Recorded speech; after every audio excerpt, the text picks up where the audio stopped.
महामानव भारतरत्न डॉक्टर बाबासाहेब आंबेडकर यांच्या महापरिनिर्वाण दिनाचे औचित्य साधत समाजातील शिक्षण प्रेम आणि सामाजिक जाणीव साधत फुलहार न आणता शैक्षणिक साहित्य दान करा या सामाजिक आवाहनाला नागरिकांकडून अभूतपूर्व प्रतिसाद मिळाला आहे। डॉक्टर बाबासाहेब आंबेडकर यांच्या महानिर्वाणानंतर काही महिन्यातच खासदार शंकररावजी काळे यांच्या संकल्पनेतून कर्मवीर शंकरराव काळे सहकारी साखर कारखान्याच्या कार्यस्थळावर उभारलेल्या डॉक्टर बाबासाहेब आंबेडकर स्मारकामध्ये सर्वच सण उत्सव हे मोठ्या उत्साहाने साजरे होत असतात। दरम्यान डॉक्टर बाबासाहेब आंबेडकर यांच्या महानिर्वाण दिनाचे औचित्य साधत डॉक्टर बाबासाहेब आंबेडकर जयंती उत्सव कमिटी गौतम नगर यांच्या वतीने हार फूल नको आम्हाला वही पुस्तके द्या अभ्यासाला या उपक्रमाचे आयोजन करण्यात आले होते। त्यानंतर दानदात्यांनी वह्या, पेन, पेन्सिल, वह्या, बॅग व इतर स्टेशनरी मोठ्या प्रमाणात जमा करून समाजकार्याची सुंदर परंपरा पुढे नेली आहे। संकलित साहित्य परिसरातील गरजू विद्यार्थ्यांना शैक्षणिक सहाय्य म्हणून वितरित करण्यात येणार आहे। या कार्यक्रमाचे उद्घाटन कर्मवीर शंकरराव काळे सहकारी साखर कारखान्याचे कार्यकारी संचालक सोमनाथजी बोरनारे यांच्या हस्ते संपन्न झाले। या प्रसंगी भारतीय बौद्ध महासभेचे जिल्हाध्यक्ष शांताराम रणशूर आणि कोपरगाव तालुका पोलीस ठाण्याचे पोलीस निरीक्षक संदीप कोळी यांनी उपस्थित राहून उपक्रमाचं कौतुक केले। या प्रसंगी सुरेगाव ग्रामपंचायतचे सरपंच, उपसरपंच, सदस्य तसेच ग्रामस्थ मोठ्या संख्येने उपस्थित होते। तर कार्यक्रम यशस्वी करण्यासाठी कर्मवीर शंकरराव काळे सहकारी साखर कारखाना सांस्कृतिक मंडळ आणि डॉक्टर बाबासाहेब आंबेडकर उत्सव उपसमितीच्या वतीने योग्य नियोजन करण्यात आले होते।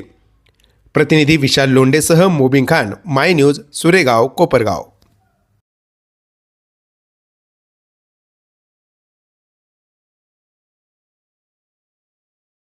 गोष्ट आहे की महाराष्ट्रामधील दुसरं स्मारक आपल्या उद्योग समूहामध्ये आहे।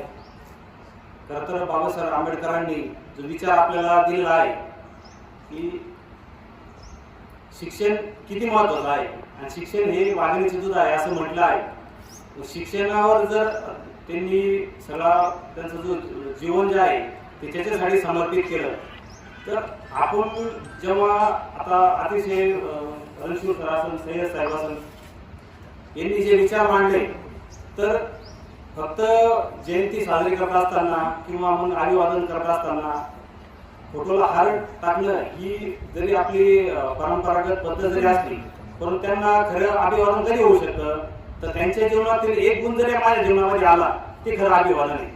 तर आपल्याला त्यांचे जीवन समजून घेण्यासाठी केवळ मोबाईलवर रील बघून किंवा मग टीव्हीवर बातम्या बघून नाही तर जे पुस्तक आहे वाचाल तर वाचाल त्यांचं जीवन चरित्र अभ्यास करणं, त्याचा अभ्यासून आपल्या जीवनामध्ये आणणं गरजेचं आहे। ज्येष्ठ संचालक माजी आमदार अश्विनदादा काळे साहेब यांनी पण त्यांचा वारसा पुढे चालू ठेवला।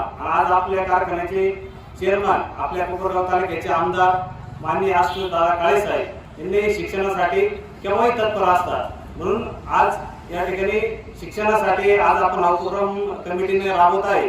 हा उपक्रम अतिशय छान आहे।